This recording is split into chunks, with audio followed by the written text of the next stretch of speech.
Adik, adik, jom makan nasi. Awak senyap je ni.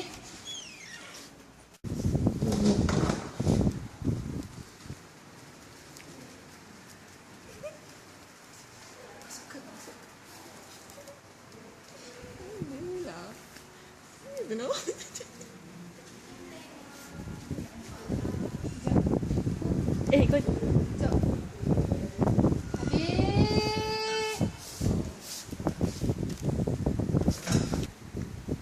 Ya Allah, siapa aja ni? Tengok benda-benda ni. Pakai gambar. Hei, gambar apa ni? Bila kita lihat perkembangan ICT sekarang, kita nampak ramai menggunakan gadget pintar, termasuklah kanak-kanak. Jadi ikut pandangan Cik, apakah kesan penggunaan gadget pintar tersebut kepada kanak-kanak? Basically bila melibatkan ICT ni, dia sebenarnya ada good dengan yang tak bagus lah kan. Tapi kalau nak fikir kepada kanak-kanak, dia lebih kepada kesan buruk lah. Tapi sebelum tu mungkin kita boleh cakap pasal kesan baik dia dulu. Kalau kesan baik, kita boleh tengok kanak-kanak ni bila di umur 5-6 tahun dia dah boleh akses kepada internet. So dia punya pengetahuan mungkin boleh lagi berkembang. Dia pun dapat tahu isu-isu sedunia sebagainya. Kita dulu kalau dari kecil kita macam main-main lagi semua kan. Tapi dia daripada kecil dah terdedah dengan semua gadget ni, sebabnya something good lah untuk diorang. Tapi kalau nak cakap pasal kesan buruk ni, lagilah banyak. Contohnya kesan buruk ICT ni, ICT yang tolong imaginekan untuk diorang. Contohnya kalau diorang tengok movie. Kalau diorang tengok movie, kita tengok kan macam dia visual itu bergerak-gerak. Compare tu kalau kita baca buku, dia akan ada satu gambar kan. Kalau dari gambar tu dia boleh imagine, okay, apa yang akan jadi selepas ni kalau dia tengok pada gambar. Tapi bila dia tengok pada movie tu, meaning television tu yang akan imagine untuk dia orang. So dia punya imagination tu akan jadi lebih sempit lah kita cakap. Lepas tu mungkin boleh cakap macam dia orang lebih terdedah kepada violence, contohnya macam pornografi ke, macam scamming ke. Sebab benda tu terlalu bebas, dia terekspos terlalu awal, mungkin boleh menyebabkan perkembangan psikologi diorang terganggu. Lepas tu mungkin diorang mungkin boleh menyebabkan diorang menjadi apa ni, tak pandai bergaul dengan orang lain.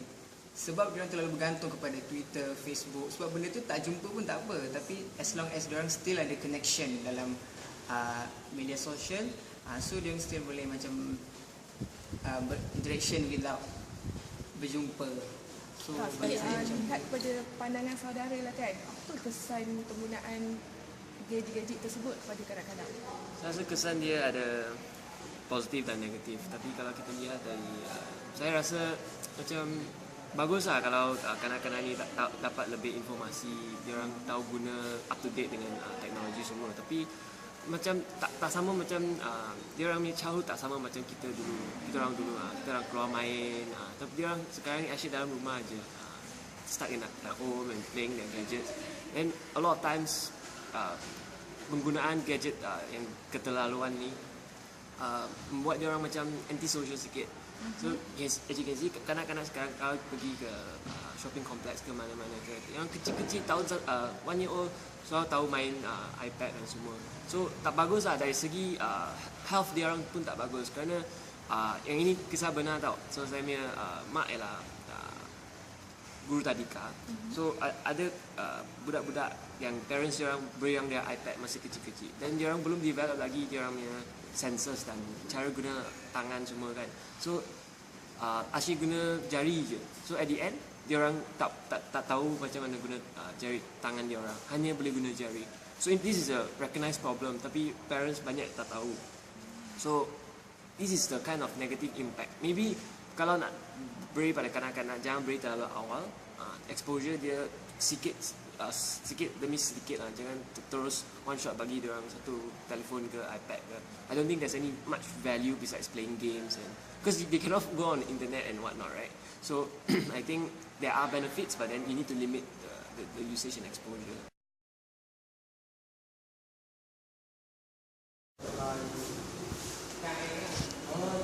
Tidak gambar yang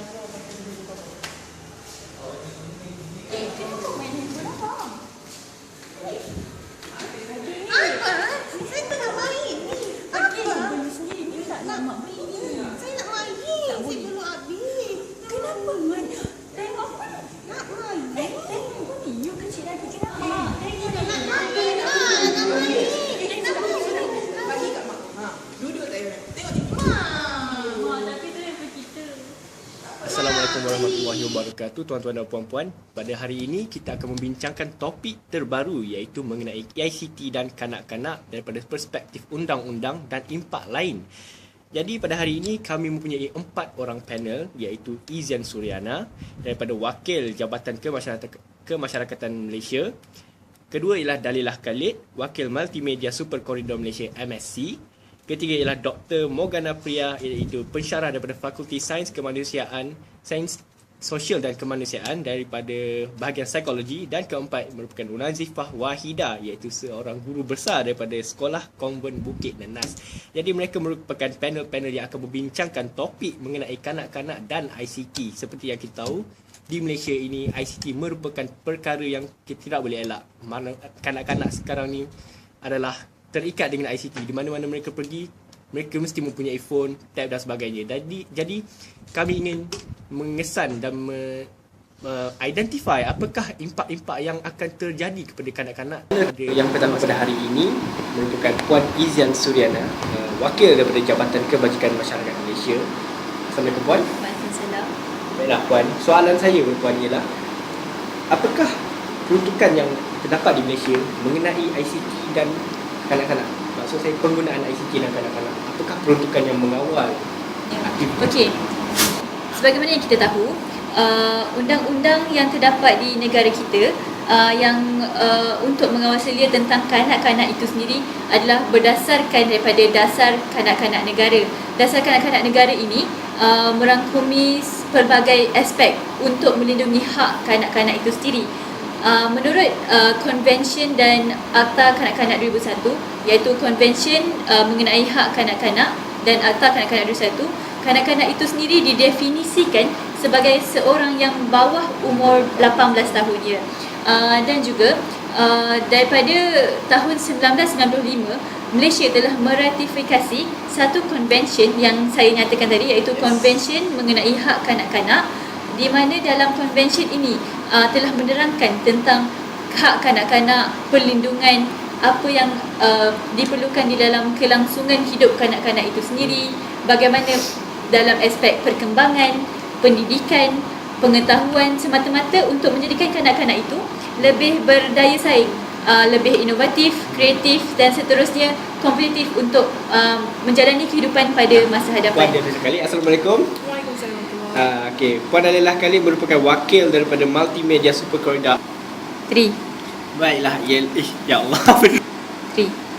Ialah Puan Dalilah Khalid. Baiklah, Assalamualaikum Puan. Waalaikumsalam. Baiklah, panel kita yang kedua ini merupakan wakil daripada Multimedia Super Corridor Malaysia MSC.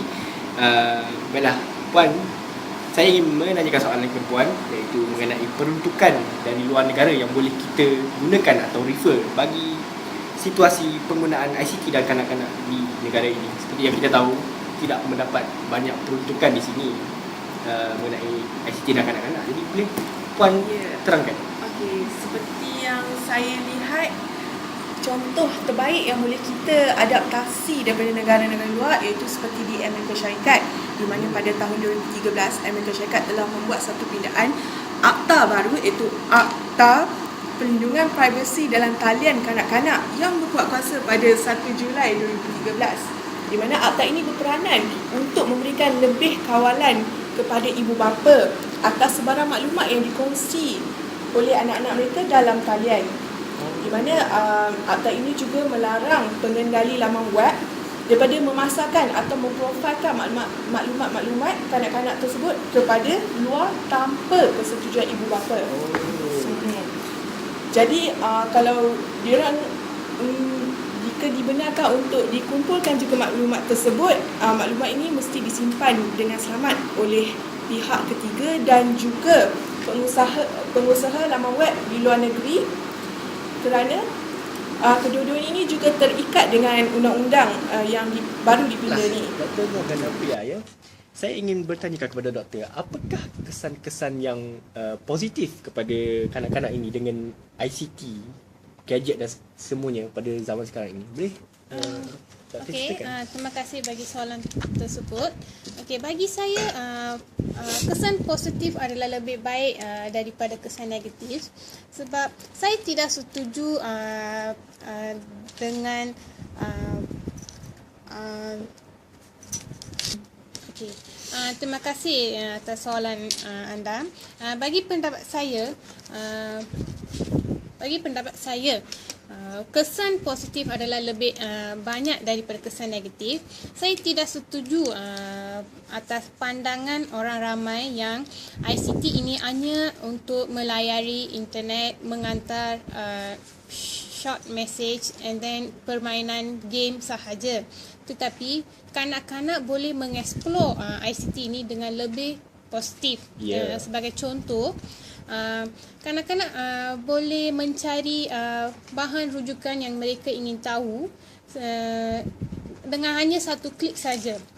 Mereka tidak perlu pergi ke perpustakaan dan mencari maklumat dari beribu-ribu buku, kena cari daripada almari dan sebegitu. Selain itu, kanak-kanak juga dapat membaca akhbar-akhbar dalam talian. Mereka yang tak mampu membeli akhbar-akhbar boleh melayari internet ataupun komputer yang diperolehi di sekolah-sekolah mereka dan meningkatkan pengetahuan mereka. Sekali, saya ingin menyatakan penglibatan ibu bapa dalam isu ini adalah sangat besar, iaitu mereka perlu memberi tunjuk ajar kepada mereka tentang realiti dengan cyber. So mereka penglibatan mereka dalam isu ICT ini adalah sangat besar. Jadi soalan saya kepada Dr. Morgana Priya, adakah apa yang dilakukan oleh kerajaan pada hari ini untuk memberikan komputer riba kepada pelajar-pelajar sekolah rendah merupakan satu inisiatif yang baik kepada mereka untuk lebih mengenali ICT ini dengan lebih mendalam? Ya, saya memang setuju yang aktiviti kerajaan memberikan komputer riba itu sangat bagus, di mana semua pelajar dapat menggunakan ICT dan mengimprovekan pengetahuan mereka dalam bidang ini. Puan Nazifah Wahidah. Wow, cantik ya ini, berseri. Ya, saya suka masuk TV. Bagus, Dah bagus. seminggu dah saya excited untuk rancangan ni. Wow, bagus. Itu yang kami nak dengar. Jadi, Puan Nazifah Wahidah, sebagai guru besar daripada Sekolah Kaum Bukit Nenas, jadi apakah yang Puan rasakan mengenai impak negatif bagi penggunaan ICT kepada kanak-kanak pada zaman sekarang? Aspek kanak-kanak Okey. Pertamanya suka saya ingatkan kanak-kanak dari segi konteks hari ini kita merujuk kepada kanak-kanak yang berumur bawah 18 tahun, itu merujuk kepada Akta Kanak-kanak 2001. Okey, antara impak negatif yang saya lihatlah daripada pelajar-pelajar saya di sekolah tu, pertama sekali keburukan ICT ni akan membuatkan mereka akan menjadi lebih leka dan juga perasaan malas mereka meningkat. Sebagai contoh, setiap hari kalau saya masuk kelas, ramai student yang macam tak siap kerja sekolah. Lepas tu bila tanya buat apa, main game, buat apa, main phone. Itu buatkan saya jadi marah sebagai seorang guru. Macam seolah-olah saya gagal mendidik mereka untuk menjadi manusia yang berguna. Okey, kedua part yang kedua yang saya kenal pasti adalah penggunaan internet yang berleluasa. Kalau kita lihat sekarang anak-anak kita semua sebenarnya lebih mahir daripada kita sendiri sebagai ibu bapa dalam menggunakan aplikasi internet Awak dah kahwin, dah ada anak. Jadi saya mungkin masih bujang. Bujang. Jadi tak ada perasaan cuak bila lihat anak kita online. Sebab kita mungkin fikir bila anak kita dalam bilik, kita tak tahu apa yang mereka buat. Dan kadang-kadang naluri keibuan saya risau, mungkinlah mereka akan melalui laman web yang tak elok. So bagi saya sebagai ibu bapa dan juga sebagai guru, kita seharusnya lebih peka terhadap perkembangan kanak-kanak dan membantu mereka